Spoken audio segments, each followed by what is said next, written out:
AEW Wednesday Night Dynamite, live tonight at 8 on TBS and now streaming on HBO Max. Tonight, let's have a little talky talk. AEW's biggest event is only days away. All in Texas, I'm bringing it home. Ahead of their championship match, Tony Storm meets Mercedes Moné face to face. Plus, All in Texas, death. Before they go to war, world champion Jon Moxley joins Young Bucks and Claudio Castagnoli to battle his challenger Hangman Page, Powerhouse Hobbs, Shibata, and Will Ospreay.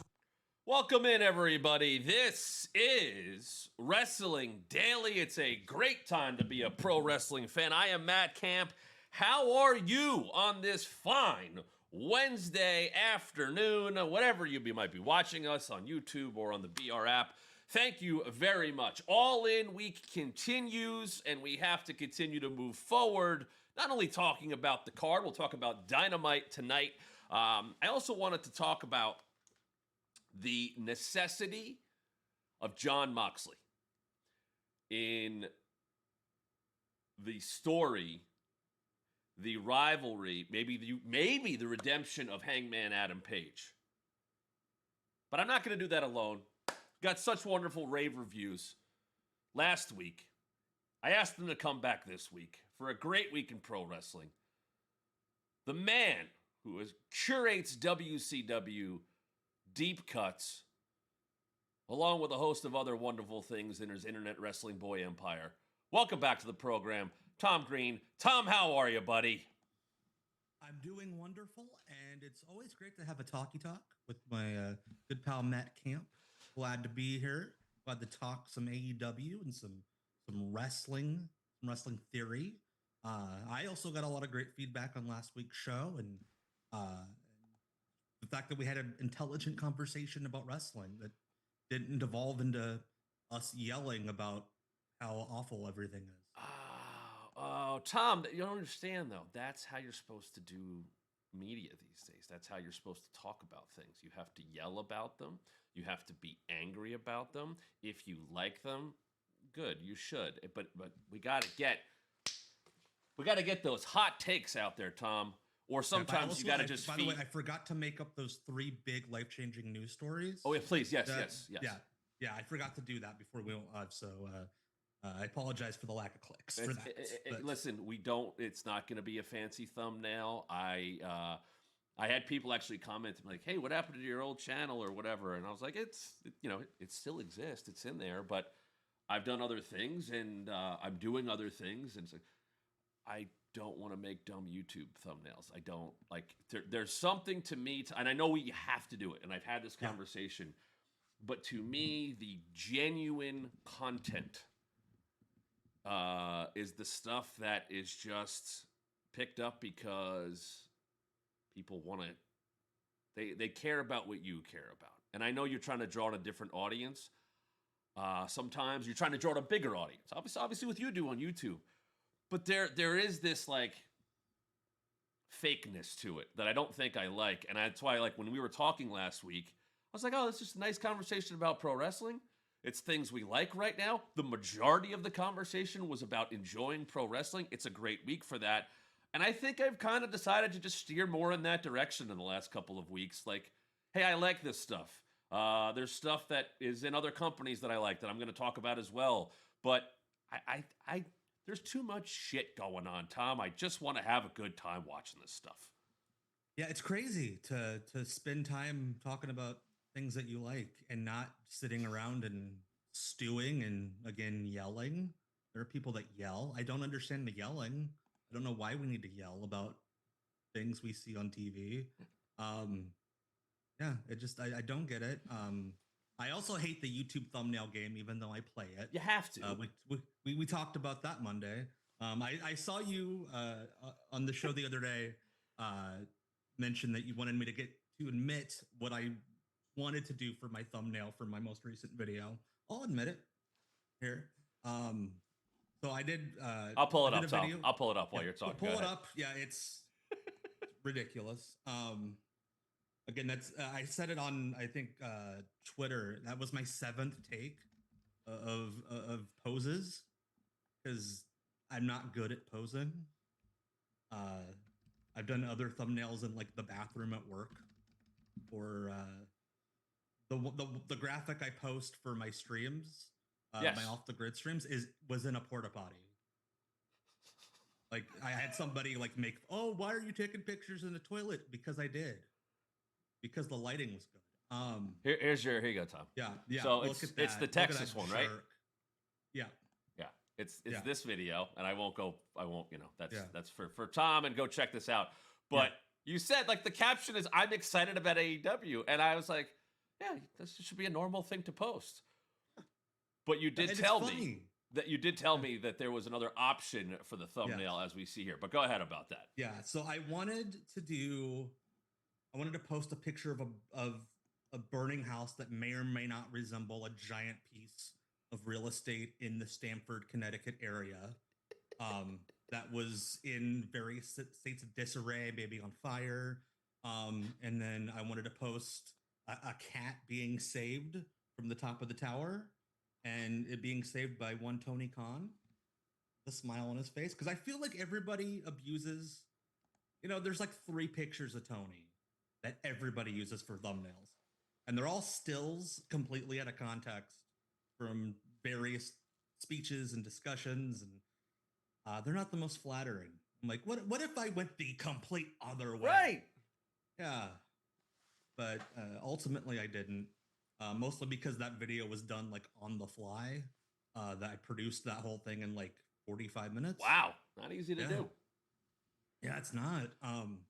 And I even apologized at the beginning. Like I normally do a lot of like editing and putting in clips. I'm like, nope, I just want to get this message out. Yeah. And by the way, maybe you save that thumbnail for Monday. Fingers crossed. So we're going to talk a little bit about Dynamite tonight. The Go Home show. Collision is tomorrow before we get to All In afternoon on Saturday. And the Hangman story has been the focus, I think. It's the biggest, is he going to pull it off this weekend? Everything seems to be lining up correctly. Seems like he has backup. It seems like a logical conclusion. And a lot of people are hoping that happens. But he has to beat somebody. And he has to beat somebody for that to matter. And that's where I come back and say, the story, to have a happy ending, it has to be bad first. We have to get somewhere for it to be a happy ending. And I think what's unique about this, Tom, is you really have 2 things going on here that are bad.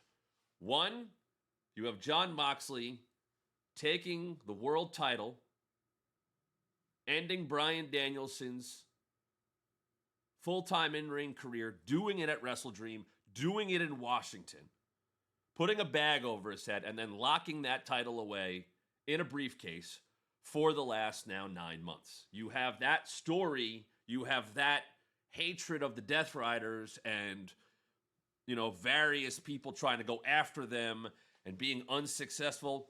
And then also, Tom, you have the story, even though he's been involved, even going back to December, of Hangman's redemption. Hangman finding himself along the way, having the battles that he's had mentally, physically, emotionally. So you have these 2 possible very happy endings that might actually come together for potentially the betterment of AEW, and at the same time, the redemption for Hangman. We know all about that. How important, though, is it, Tom, to have a Jon Moxley, to have a Death Riders group for anybody who's going after the World Championship to overcome? It's so vital. You have to have contrast. You have to have, in order to have light, you need dark. In order to have a hero, you need a villain. Otherwise, everybody's a hero, and then there's nobody to save. There's nothing to save. And I was thinking about this because we talked about it a little bit before we went on air. I'm kind of putting together my talking points in my head, and like the Death Riders thing. To put it bluntly, at the beginning, folks were a little disenfused, and I think it's because everybody knew it was a long-term thing. Everybody knew John was going to keep the belt for a while. Just that's the way this run is. But too often in wrestling, especially amongst us hardcore fans who go on social media and find out all the news and opinions. We hear too often when something we don't like happens, oh, just wait 6 months. It'll be fine. There's a long term plan. And then there never is. So I think a lot of us have lost faith in the idea of a long term plan like that. And so now that we are seeing, hey, there was a long term plan, there is light at the end of the tunnel. It's almost like we can all go at the same time. Again, I don't know who's winning Sunday, and that's that anxiety of wanting a certain ending to happen, and That's you don't it. for sure know that's pro wrestling. That is how you that feeling, that anxiety is how you get eyeballs on screens. Like, go even in combat sports. Tyson, Anderson Silva, you know, uh, so many dominant champions in combat sports and wrestling. Um, and you always have the one challenger. This guy's got this advantage because of this, and the countdown special makes him look like a real nice guy I want to get behind. So that anxiety in that like couple of days before the show, that's that is what you're wanting to sell the pro wrestling company.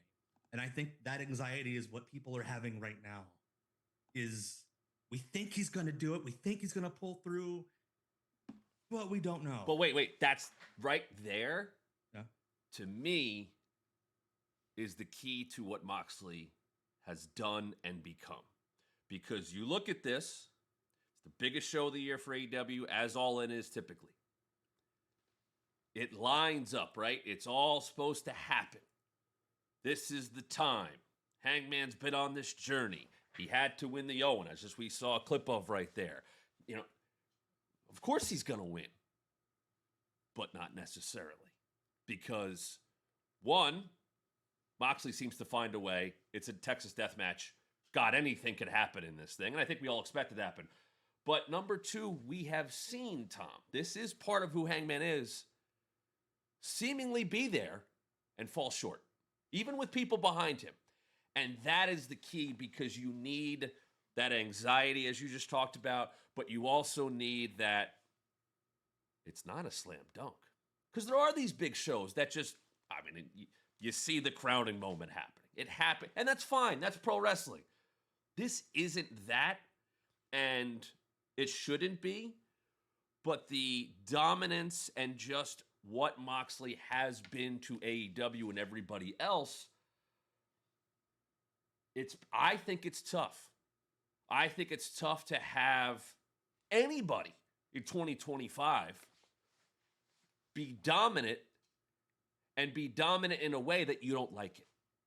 Because in 2025, as we're talking about YouTube thumbnails and getting clicks and all that, if you're pissed off for too long about what's going on, maybe you go like, it's bugging me. I want to see somebody beat him. But what's the balance there? Do you want to see somebody beat him because you hate him, because you want to see somebody topple him like this weekend, or is it about beating Mox because you just want to see somebody else? That, Tom, to me, is a very tough balance to strike in 2025 when people's attention spans are not what they were, and there was less programming. And now there's wrestling on all the time. That's got to be filled up in different ways, and I think that can oversaturate. And I do wonder if fans are as conditioned or as welcoming of maybe someone they don't like being on top for too long.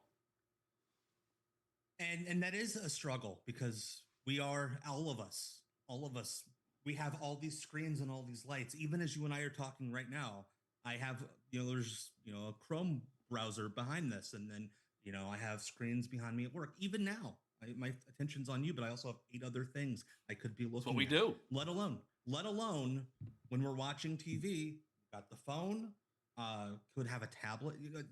And we have 9,000 things we could watch on demand. So that is hard. What I will say to that is, this is kind of because I think we can all agree around the beginning of the year, AEW has had a momentum build that is really, we're seeing it go jet speed ahead. No pun intended to the team. But Uh, it's things have felt really good and energetic around the product, and I think that's around the time that they really started setting the path towards Hangman might be the guy. Might be. And that's all you need. Might be. Yeah. Just give me a glimmer of hope. Yeah. Yeah. You got to know that it's not just this big evil villain just devouring everybody. You got to know that there's maybe a hero on the other side of the village who's, sharpening his tools and, getting a bug up his butt. And that might be the guy, it's, once the story kind of turned to where Hangman's slowly creeping back into not his old ways, but like he's slowly creeping back into, the place he was before, the place he is now. But that I thought was so important to everything because, think about beginning of the year, right? He has the thing with Christopher Daniels, his mentor, his friend. They have a Texas death match. He puts him away for good. That, to me, was the turning point because it finally clicked with him of, what the hell am I doing here? Like, I got people that are behind me. I don't need to I don't need to set the whole world on fire. And when that happens, and to see someone evolve, for it to click, it was so real. And at the same time, we know that Christopher Daniels is okay. But, he's done with his in-ring career. But it still felt like you watched the expression. I don't think Hangman gets nearly enough credit for his expression, his eyes, his whole upper body. There's a way he looks around. I'd even say this, Tom. I haven't seen a happy, confident Hangman in like 3 years. And I'm not saying he should be that guy right now. He's a different guy. But seeing him put it together and people going, that's our guy. God, you want to get behind that. You do want to get behind that. You almost say, he's got to be the guy. In a company with Swerve and Will Ospreay and Cope and and Adam Cole and MJF. That's got to be the guy. And when that connected the way it did, you just felt the momentum continue to pick up because there was a glimmer of hope and maybe also a bit of a throwback at the same time. Yeah. And you mentioned the Christopher Daniels match and then the week after where Chris was like, hey man, I can't wrestle anymore because of you. And you see that look on his face, like messed up. No, I need to change. The other moment I think is pivotal for Hangman when he wrestled Kyle Fletcher in the Owen. They're in Virginia.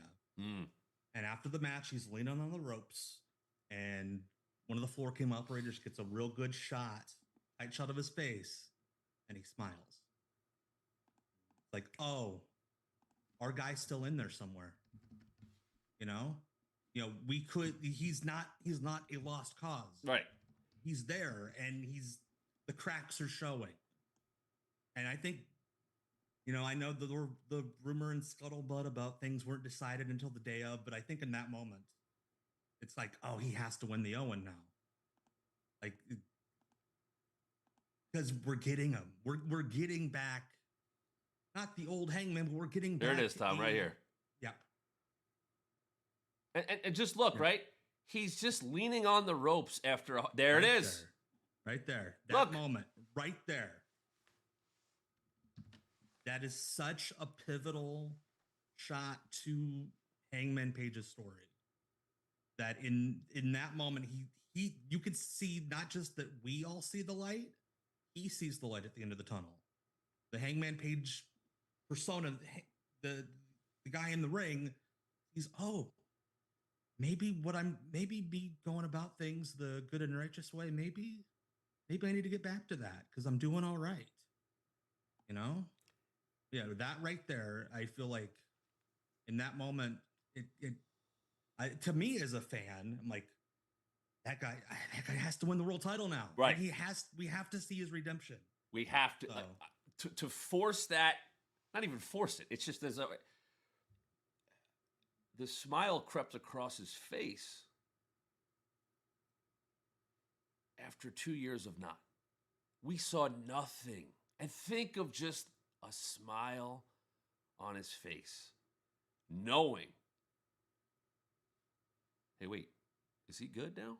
Like, did he realize that everybody out here in his home state and anywhere that AEW is showing up, they're with him? And story, real, life, whatever, how many people have you talked to at a high level that go, yeah, I don't know if they'd remember me? Like, the amount of times I've heard that from, like, big time, top main event people who have made a ton of money, and there's almost this reassurance that they need at times, Tom. And I wonder if, like, Hangman has gone through that in the last 6 months in any way, shape, or form. Yeah, no, that moment right there. First off, I love how completely off the cuff it is. Like, it's, so many big moments in wrestling are so overproduced, and you can tell that there were hours spent on blocking and gotta be here for this and that there. I don't want to know if that was planned or not, or if he just did it off the cuff. But that right there was so special, and again speaks to the instincts of Hangman Page as a performer, and it speaks to the strength of the story. That moment right there, him just smiling, is a big thing, and it's just as big as him setting a house on fire. It's just as big of a move right there. He even, you look at his eyes, he's even like, you guys still really like me? You do. Right there. Oh, yeah. He feels it. The agony of defeat for Kyle, which is great to show, but it wasn't Kyle's time. And there's just, you can almost see him go, that was a hell of a match I just had. But also, they're with me. Like, they're good with it. Like, they, and sometimes that's him needing to realize it. Sometimes, like, hey, they've been there the whole time. Maybe I didn't deserve them. Maybe I didn't deserve their love. I didn't deserve what they were throwing back at me because of who I was.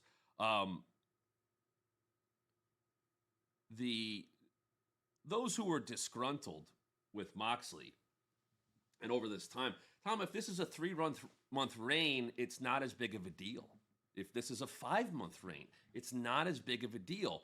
But what I think has been very important, as we've seen the evolution of Hangman, is we have seen, I really think since the beginning of the year, when it was Cope and FTR, they came after the Death Riders and they found some numbers, and we saw the Outrunners get involved, and Powerhouse Hobbs won that Casino Gauntlet, and he took a shot at Mox, and God, they needed everything they could throw at him to beat him. But you started to see chipping away. Cope takes out everybody they takes out all the Death Riders.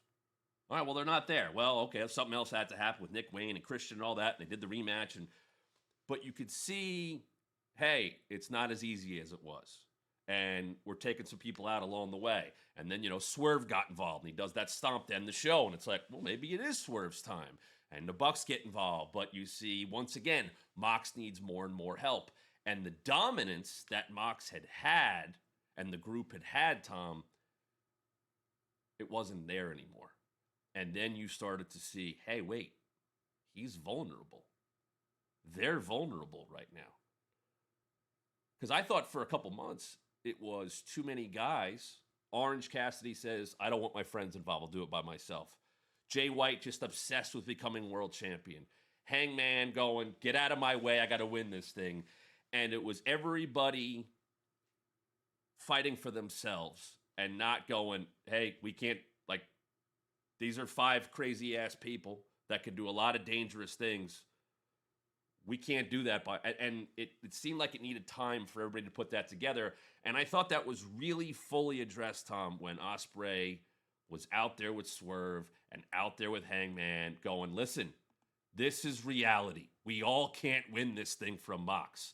But if somebody does, then the door is maybe back open in a way that it hasn't been.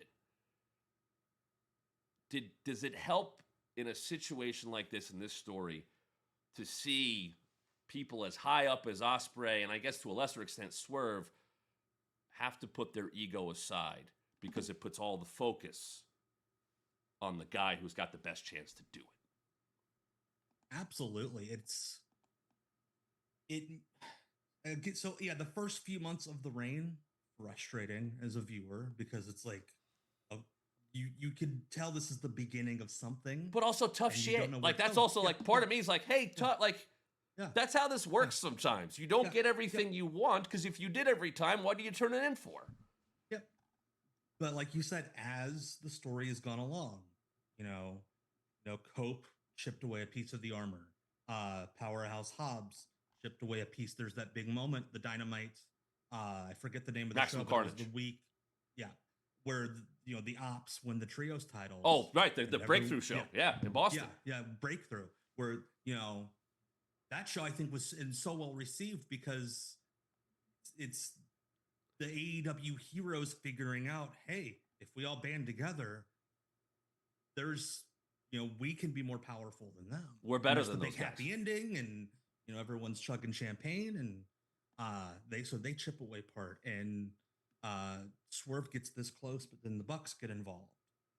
All In, the Ops are dealing with the Death Riders. The Bucks are with Swerve and Hangman. We got a clear path with Right. Moxley and Hangman now. And I'm not saying that it's a Death Riders match. It's going to be shenanigans most likely, but now we have a line of defense for all of these different things that have made us upset in prior matches, that have taken away our happy ending. And now it's like, I'm trying to think of the wording. There's going to be something towards the end of that match. You just have a feeling with those three right there. And I liken this in the video I did about All In. I kind of made the WCW babyface comparison. Hangman's kind of like Sting. Yeah. Sting, go back and watch that Sting Ric Flair Great American Bash match where he won the belt. He needed a line of defense for the Horsemen, and I don't think these three would like to be called the dudes with attitudes. I think we can come up with something a little bit different, but these right here, this is the AEW hero force. These are the three guys. Like we talked last week about how we can kind of gauge wrestling based on how our families who are not as engaged as we are. These are the three guys that my son Noli has attached to more than anybody else in wrestling. And that's how I know these are the three guys you run with. This is your next, 3 to 5 years right here in various combinations, teams against each other, with each other. This right here, these three in the ring together, this feels like a huge deal. And it's not something you can really describe. It's just, there's an energy. Also, what are they not doing right there, Tom? They're not engaging. They're not they're wrestling. Yeah. This is a very important, and yes, we're the best wrestler. I am proud to say that I think AEW has the best wrestling around. But this right here, this image, is not about having the best match. It's about, hey, we want that world title back. We want to be in more control of it in a way. We don't want to have it locked away. And that's Ospreay telling Swerve, hey, you had your shot, didn't work out. Yeah, the Bucks were involved. I had my shot at Hangman, didn't beat him. So now it is his turn. But they had a very real conversation to me. Back and forth, interrupting each other. To your point of, you can watch other wrestling sometimes and you're like, oh, they made sure they got to stand right there, or they pick somebody up on their shoulders and wait, let me face the other camera because that's what. And that to me, I think is so noticeable when it's done every single match or segment or backstage or whatever. This was 3 guys here. I've said Ospreay, and he'll tell you this. You know, he gets nervous when he talks, and he's all over the place. I think that has been part of Ospreay's genuine charm, is that he will say some ridiculous things with a microphone in his hand, and he'll start talking about, you know, being back at home and taking care of his missus and his step. Like, it goes all over the place, but I believe what he's saying. Even if sometimes it can be a rambling mess, that was him leveling with 2 guys. And as you said, you see those 3 together in the same spot. Will Ospreay and Hangman, they didn't touch before the Owen. Ever. Never happened. And now look where they're at, you know, a few weeks after that, where Ospreay's like, hey, he got it done. That's got to be the guy. And that right there is connective tissue to me. You can't have 20 minutes to open the show on microphones every week. You just can't do it. But when it's impactful and there's meaning behind it, not just, well, you're going to open the show because you're the top guy and, you know, you'll promote to Saturday. I've seen that on other shows lately where the same 4 guys stand out there looking all the same, saying the same stuff, future, and I got to take this over and look. I've heard it before. I don't know how it's going to be different if Hangman wins. I don't know. But to your point, God, the combinations that we can get, A, from rematches, but B, also from, like, I remember when Kenny came back and I wrote some article of like 10 people he's never faced before. And I think you and I both know there's a bunch of those matches still on the table that have never happened. And there's a bunch of those matches that haven't happened in current dynamics. God, that gives you so much to work with. Yeah, because I mean, these 3 right here are completely different wrestlers than they were 2 years ago, you know? In the best way possible. Yeah. They've all evolved. You know, they've all grown up. And that's something I think is great about AEW. Is like Hangman. I almost brought it up last week when we were talking about how Hangman's journey is the AEW journey. I think the reason why Hangman is of the elite, I think the one that maybe has clicked the most, is because like Kenny and the Bucks, they had their hero's journey in New Japan on the Indies. Hangman, we saw essentially the beginning of his hero's journey at that first All Out when he wrestled Jericho for the world title. We saw him fall flat on his face when the heat got hot. And we've gotten to see him struggle and triumph. And he's the one that's been the easiest to connect with because we've seen the whole story on this stage. And we don't have to go back and, you know, as I said last week, do homework, you know, to figure out the whole story. That Hangman's journey, because essentially his story is the AEW story. Whenever he struggles, you know, dark clouds show up. Whenever he triumphs, the company is at its highest, you know? And it's, again, like I said in the video, like I said here last week, it is I don't think it's a coincidence at all that the company has the most momentum it's had it in a couple years when Hangman Page is in the passenger seat getting ready to slide over to the driver's seat. I also think that at the turn of the year, after the Continental Classic and World's End with the 4-way and all that we started to see other rivalries really get hot. MJF and Hangman. To me, like at Dynasty, that was a massive match for me. Like I was like, holy hell! Like these guys wrestled on the Thanksgiving Eve episode 6 years ago in an 8-minute match. Like they had barely touched. And by the way, that was like just a little bit of a rivalry. We didn't even, and we've seen MJF talk to Ospreay and talk to Hangman. Like he could pop right back into the mix, but there was some other stuff. Obviously, you know, Tony, you know, coming back, you know, getting out there at Grand Slam Australia and then the Hollywood ending and compromising, to her words, Mariah May to a permanent end, as she said yesterday during some media. But that was hot. And I think the Hurt Syndicate had started to pick up a bit. I think Ricochet started to take off in a very different presentation than we've ever seen him before. And I think a lot of that stuff was happening underneath Moxley's title reign and Cope taking his first shot and then getting another shot. There was a lot of other stuff that I started to build up and bubble up. And obviously stuff Ospreay was doing and the great series of matches he had with Fletcher and, the rise of Takeshita and the rise of Okada. And there's been people, Tom, that we haven't seen in a while because of injury or whatever. So, God, there's a wealth of riches. And I think all of that is coming together at the right time. The focus is within AEW and only AEW, which is, I think, the right thing to do. It's something that when you have a product as hot as they do right now and the excitement that they have, that's all you have to focus on. And if you get to benefit from a few own goals along the way, hey, we'll take those, and it leads into this weekend, but it leads into Dynamite tonight. And I want to jump at this here because I always wonder about these shows, Tom, because you know how important these matches are. And you know how important it is to get them there on Saturday. So I always think of these go-home shows as, okay, I get a little nervous, let's just get everybody through Wednesday. Let's get everybody clean and through Wednesday and obviously into Collision and the weekend.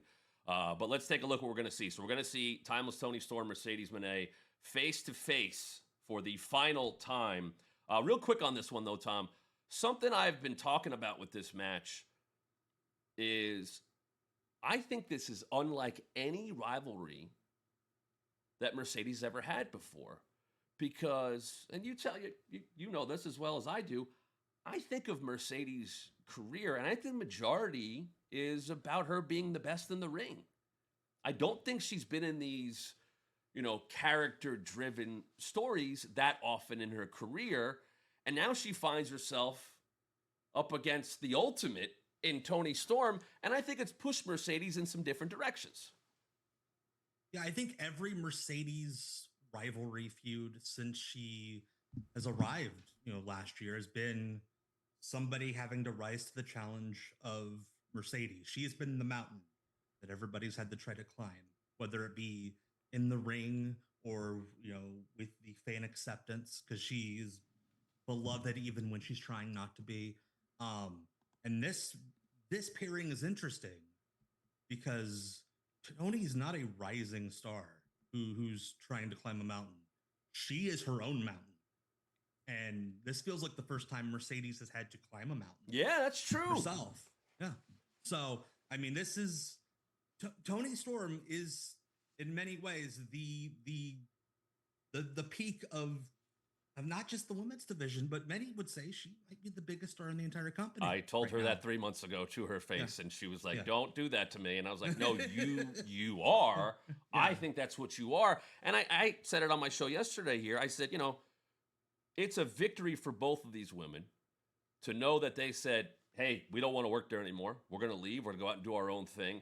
And to find success outside of there, to find themselves now facing off in a highly anticipated match at one of the biggest shows of the year on a night where, we just talked all about Hangman.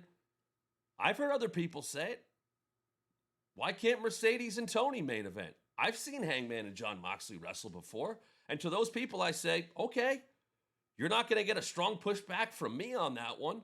I don't know what's going to happen. I might favor Hangman, but if you told me Toni Storm and Mercedes are finally going to get to main event a pay-per-view and it's on Saturday, let's go.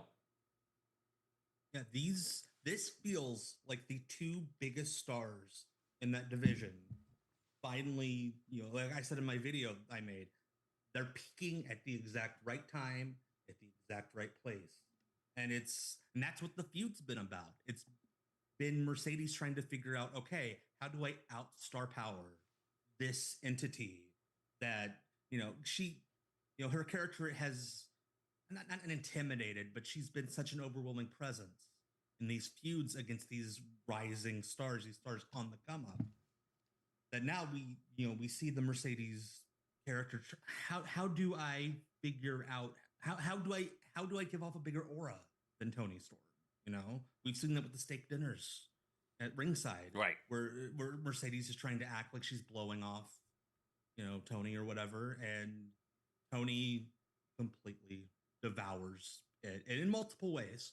Um, but it's very interesting to me because a lot of folks who have come from the other side, have come to AEW, and the story has been with the feuds has been, oh, you're a big star, I'm coming up, and I need to rise up to your level, and this to me stands out because Mercedes is beating an equal star, if not, she's the women's world champion. I think she is right now, and I don't look. That's not a knock on Mercedes. That's Tony coming up to a level, and I'll save this conversation for another time because this weekend's big enough. But I think we, in the next few years, will be seeing quite a shift to the women.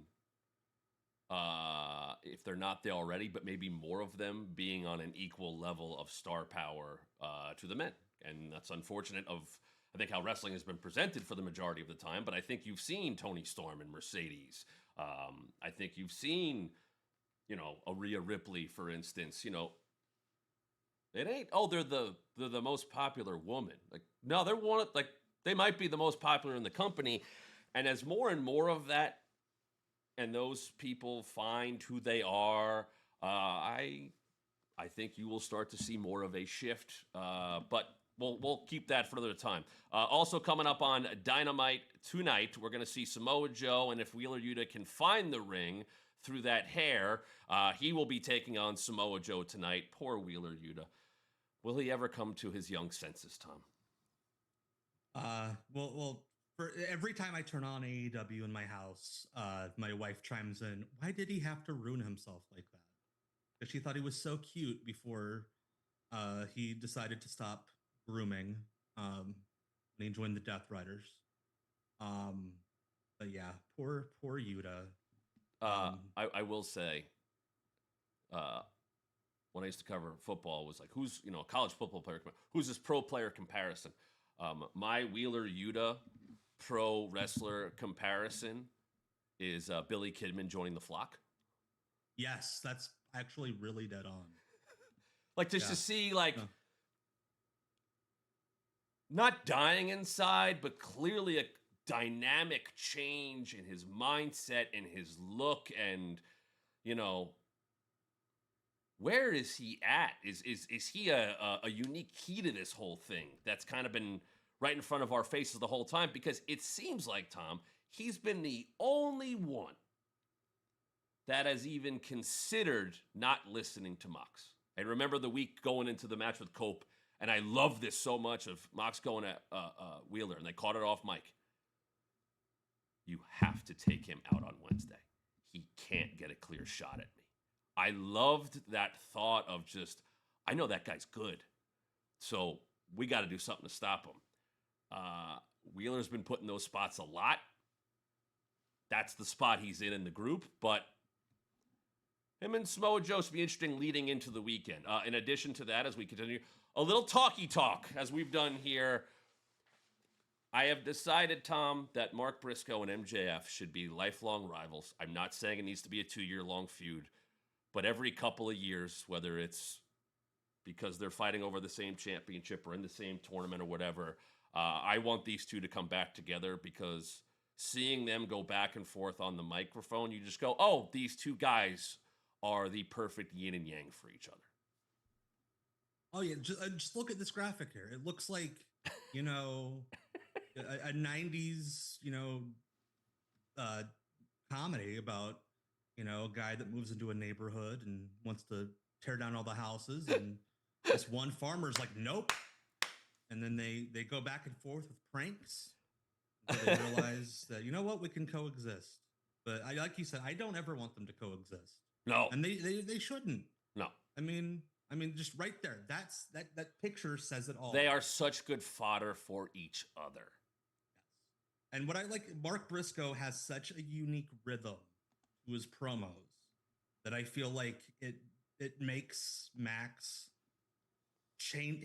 Makes him have to change. Makes him things work. up. It makes him work differently. It makes him gets him out of being in control. Because a typical MJF is get over here, cameraman. This is what I do. I look over these ropes, and I'm gonna tell. And then Mark Briscoe just goes a different cadence, different direction. You know, Max can say anything to him, it'll bounce right off of him.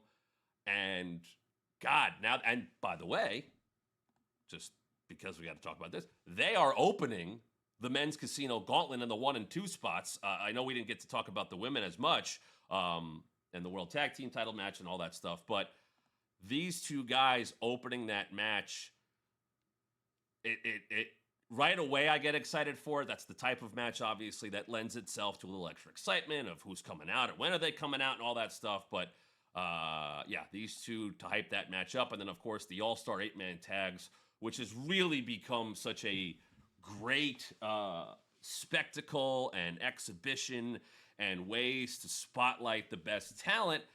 And yet, Tom, I've as these have happened more and more, I've gotten these vibes in the best way possible of, hey, this is kind of how New Japan gets into their big singles matches. They have these big faction 10-man tags, 8-man tags, 6-man tags, and having these all-star matches where, it's very obvious connections to make.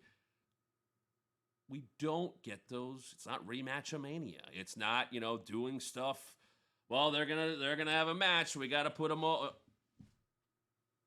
I love the idea of Hangman getting in there with Claudio. I love the idea of Shibata getting in there with Mox, or Ospreay and the Bucks mixing it up, or Will Hobbs throwing around the and yeah, we know what the focus is. We know it's Hangman and Mox. But now you get to show everybody off heading into a big weekend. I wouldn't be surprised, Tom, if this descended into chaos as the show went off the air tonight. But I think there is a secret weapon that has been found with these all-star tags that it doesn't burn anything out and still puts the star power on display. Absolutely. I love that AEW's gone to this format. Like you said, the comparison to the New Japan Road 2 shows. Like that's because people, I think it was the first time I heard it was in like a Vader shoot interview back in like the early 2000s where he's talking about how all these American fans think that we're out there every night destroying each other and having these epic one-on-one matches because that's all they see on tape. When it's no, in these towns building up to it, we're doing these 6-man, 8-man trios, whatever matches, and we're getting fun combinations.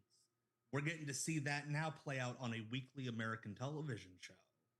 And I think it, like you brought up, you get to see fun combinations that you wouldn't have thought of otherwise. AEW gets to show off its vast roster. Yes. I think that's the roster itself is, such a great brag for AEW that I think I mentioned it last week, the power of just dropping an incredible match graphic on Twitter at 11:30 at night. This is along those lines. Hey, I could just throw out 8 guys at the top of the card in any combination, right? And it's that guy's gonna wrestle that guy and that guy, and you could step into a future pay-per-view match a couple cycles down the line. I didn't realize those two had that chemistry. Okay, right. Whether it just happens. And you realize, like, there's a face-off here. Because sometimes that's all it is. You get the right face-off, and you hear the crowd, and they go, oh, shit. And then it's, maybe there's something here that nobody would have expected. There is a connection. There's a chemistry, like you said. So I've enjoyed these. It doesn't burn out matches. It doesn't burn out the wrestlers, I think, is also huge. And, an 8-man tag doesn't hurt as much typically as a one-on-one match. I say that from never stepping in the ring myself, but that's, there's ways to give people a taste, but also wanting them to be there for Saturday. And God, there is a great excitement that I think no one should be taking for granted. The fact that, this is such a big show, I believe, and I don't know the official count, but I've seen social media like everybody else. I think it's pushing 22,000 right now. And yeah, there's other wrestling on this weekend, and it was put on for a specific reason. And I have friends on those shows that I'm excited are going to have those matches. I'm bummed that some of my friends were used as counter programming, and that shouldn't be how things are done. At least if you're going to do that, promote accordingly. And I don't know. I don't want to get too deep into that, but pro wrestling is in a good spot with how much wrestling is out there. And it seems like more and more people are embracing the idea of, hey, I'm just going to watch the fun stuff that I like, and I'm going to go find that stuff. And, Tom and I are, we're not getting sold. Hell, I work there. But it's, if I can come into a week being a fan for 35 something years, and Tom in the same boat going, this is an exciting week. I said to somebody yesterday, like, damn, you've seen a lot if you're saying that. And I was like, yeah, if anything, being around it as a fan and in the industry as long as I have, I'm accustomed to it at this point in time. So when you actually feel it being around it as long as we have, I think it's genuine. And I had a conversation I said with somebody last night, and they're like, so if you're feeling that way, I was like, probably a good week. Because you can hype all you want. Fans will sniff out if they're really feeling it. And I feel like this is, it feels like we've been counting down to Saturday. And that's a pretty damn good feeling. And not just counting down since May. We've been counting down since the beginning of the year. This doesn't feel like you said, this isn't a company produced, okay, we're telling you right now, it's so many months until we give you the thing you want. Let you figure it out on your own. Right. Which is always the best. And to your point, we've both been watching wrestling for decades. But to this day, as much as everything in wrestling has been done, as much as everything we've seen, every move, every type of promo, everything. When you have a match or a set of matches where you want one entity to win and you're not quite sure if they are, and you have that anxiety, there's nothing like it. There's nothing like it as a fan of anything. It's the same feeling I imagine people get. I'm not a big Marvel guy, but like, going into, Civil War, are they going to stick the landing? In this case, are we gonna get our happy ending? That anxiety of we think we are, but not quite sure. That is what makes weeks like this great. And and what I love is also the trimmings around it. ROH Friday to catch the Bandito. like Here's Thunder Rosa in her home state against Athena in her home state, motivated as hell to have a big match. Yeah. That's it. All the other shows happening this weekend, there are good matches on those shows too. But just the trimmings around it are going to be really great.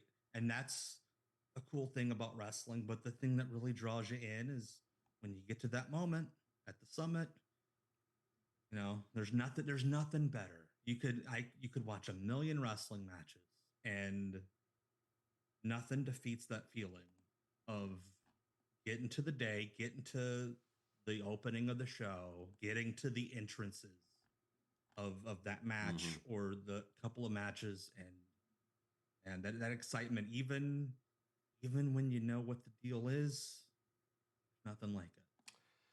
We're excited for the weekend. I'll be back tomorrow covering Dynamite, looking ahead to Collision ahead of a big weekend. But Tom, you keeping the same schedule this week so the people can see it right there? Yep, right there. I will be streaming Off the Grid this Sunday at 8 because I actually had a vote on my stream last night. Oh, there you go. On my WCW Deep Cut stream. Hey, there's wrestling on every hour of the day for the next week. What would you rather me interrupt? And I swear I'm not a raging sexist, but Sunday. Tom is at not. 8 I know p.m. that for a fact. Yeah. But Sunday at 8 won out for my viewers. So that's what I'm streaming. We are watching the American Wrestling Federation, which if you've never seen it, it's imagine a bunch of the old rock and wrestling stars 10 years later, 1996, doing the British round system. It's so bizarre and it's amazing.